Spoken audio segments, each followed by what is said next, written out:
بعض لوگ یہ سمجھتے ہیں کہ حاملہ جانور کی قربانی کرنا جائز نہیں ہے، حالانکہ یہ بات غلط ہے۔ حاملہ جانور کی قربانی کرنا جائز ہے۔ ہاں، ایسا حاملہ جانور جو بچہ جننے کے بالکل قریب ہو تو اس کی قربانی کرنا بہتر نہیں ہے بلکہ ناپسندیدہ ہے، لیکن اگر کسی شخص نے قربانی کر لی تو اس کی قربانی ہو جائے گی۔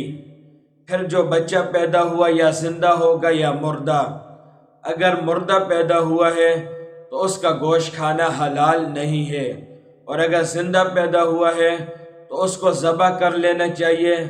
ذبح کر لینے کے بعد اس کا گوشت کھانا حلال ہے۔ اور اگر بچہ پیدا ہوا اور وہ زندہ تھا، پھر ذبح کرنے سے پہلے وہ مر گیا تو اس کا بھی گوشت کھانا حلال نہیں ہے بلکہ حرام ہے۔